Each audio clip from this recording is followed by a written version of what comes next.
Got to get cleaned up. Rebuilding from disaster. It's overwhelming. I mean, we've been working solid since February 28th. While most wait for the county to start debris removal, some are choosing to get started now. Thank God we're getting progress and we can move forward. The president says we've hit a new moment in the pandemic. It means that COVID-19 no longer controls our lives. The White House releases a new tool to help find testing and treatment sites. No longer will Americans have to scour the internet to find vaccines, treatments, tests, or masks. While COVID-19 sites in Colorado close up shop. The access isn't going away, it's just shifting of where those things will be available. Good evening and thank you for joining us at 5. I'm Micah Smith. I'm Shannon Ogden, glad you're with us tonight.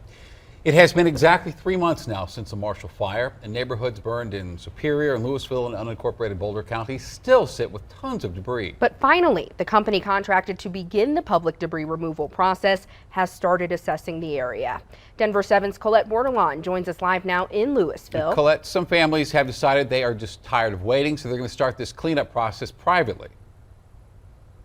Yeah, and guys, you can see these machines behind me. They just stopped working for the day, but they've been out here for around a month now, with homeowners actually come out to watch them as they work. Now, Boulder County tells me around 800 have opted into that public option, but 200 opting in for this private option. Some say they're just sick of waiting. Others feel forced into it by their insurance. Aaron Doyle just finished his day at the base of the Flatirons. All in all, this looks like a prescribed fire. After fighting the in-car fire over the weekend. I just have to tell myself, like, I did everything I could in there. But when he looks out at the view of Boulder County. Yeah. What a day, that Marshall Fire. He's brought back to the end of December. In the heat of battle, it's pretty easy to tuck your emotions away, but afterward, that's when our firefighters tend to struggle as well. That day burned into his memory. Yeah, I got a little windy on me for a second.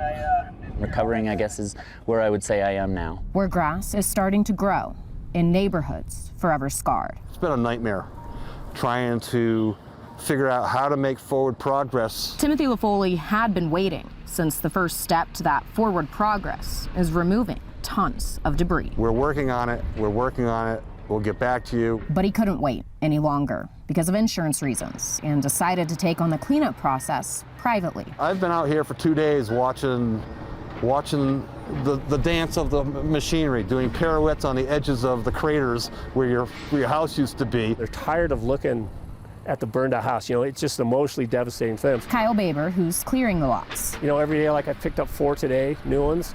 I just picked up these 2 houses back here that are on the edge that we're... Says they can get the bulk of the property cleaned in just over a day. Thank God.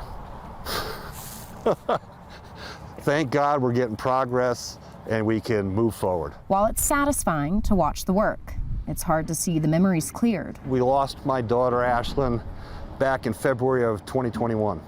And the most painful part of the fires was coming to the realization that everything we owned is gone, but also everything my daughter owned is gone now as well. There's a memorial bench for their daughter just outside the neighborhood. All the trees around it are scarred and burned, but the bench is still there. We're still here. We'll rebuild it. We'll get back. Every house with their own history and reason they want to rebuild. The company contracted for the cleanup by Boulder County, the town of Superior, and city of Louisville just started their prep work about a week ago. There will be a list released on Friday with the first homes that will begin this removal process. Those with Boulder County tell me those will be from all 3 areas. They also say once that removal process gets going, it'll take around 4 months to complete. Live in Louisville, Colette Bordelon, Denver 7. So much loss, Colette, but it is good to see some progress out there. Colette Bordelon tonight. And tomorrow is the final day for the Marshall Fire victims to apply for disaster assistance through Boulder County. And this is for those whose homes were damaged or destroyed, or for people displaced because of smoke or ash contamination. You can find a link to apply on the Boulder County website. The Boulder County Sheriff is asking anyone who might have been near the trail south of the in-car fire to call them if they noticed anything suspicious. Firefighters haven't yet determined what caused the fire, which grew to 190 acres.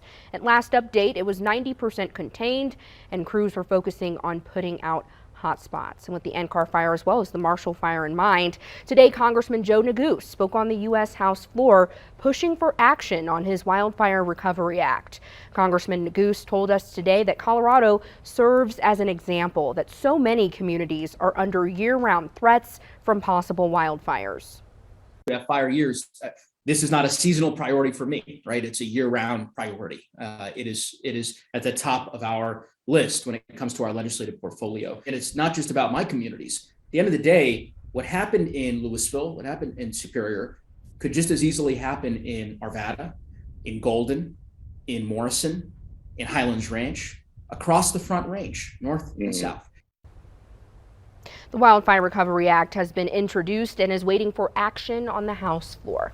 We have some breaking news right now. Eastbound I-70 just closed at Loveland Pass because of a crash. Now, eastbound lanes of the interstate closed between Silverthorne and the Eisenhower Tunnel. No expected timeline on when the eastbound lanes will reopen.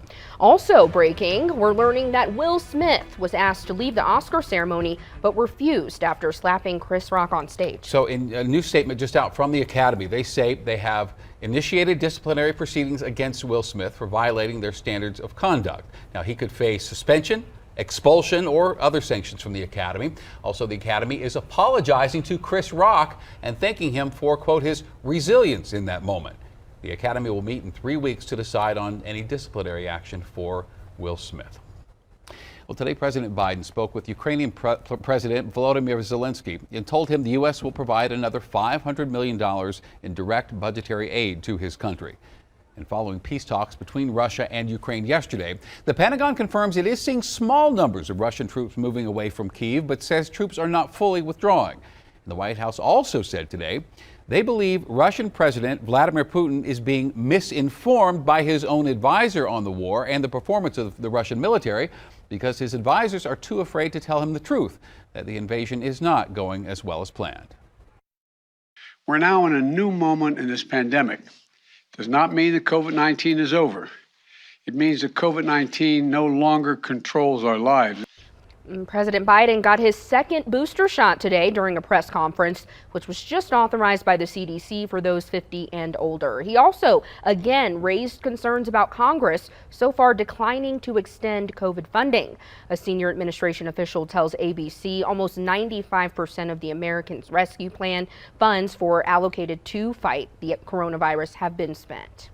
The president also unveiled a new website, covid.gov, which allows Americans access to over 2,000 test-to-treat sites across the country. Now, here in Colorado, several of the state's mass vaccination sites, including at Dick's Sporting Goods Park and Waterworld, will be shutting down.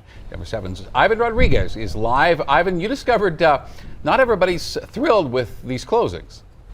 That's right, but the state health department says it's winding down these big sites. It says also partly into the state's plan of the roadmap for the next phase of the pandemic, really shifting the focus to a community-oriented approach. Many sites, including Dick's Sporting Goods Park and Waterworld, were some of the first to provide relief to thousands at the height of the pandemic. Now on Thursday, both locations, along with other large COVID-19 vaccination sites, will be shutting down. We feel well prepared for this transition. The state health department says this is part of the governor's roadmap to moving forward. We have almost 82% of eligible Coloradans have gotten at least one dose of the COVID vaccine. And we're just in a different place where we have broader immunity. Although state health officials say accessibility will not be impacted by the removal of these sites, one doctor with CU Anschutz is concerned with scaling back too quickly. COVID vaccines, one could make the argument that over time, those could become much more limited and access would be more through insurance or through other payment methods.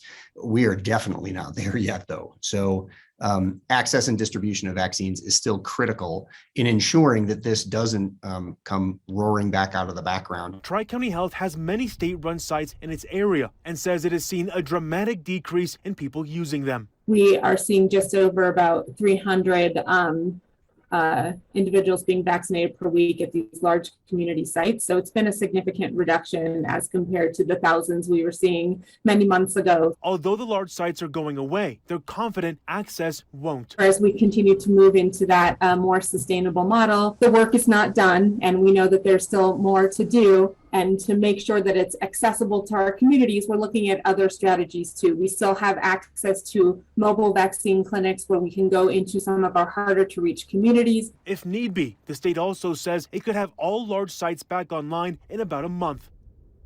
The state health department also reports there are close to 2,000 vaccine clinics still enrolled in the vaccination program. Community testing sites are also expected to remain open for the next couple of months, as will the state's vaccination buses that they usually deploy into different communities. Live in Denver, Ivan Rodriguez, Denver 7. As millions flee, a Colorado veterinarian rushes to the Ukrainian border to help. They get settled in, we'll connect with them and say, would you like us to help you with your pet? There are a few snow showers out there right now, but milder and drier days are on the way. And Bruce Willis's private battle becomes public.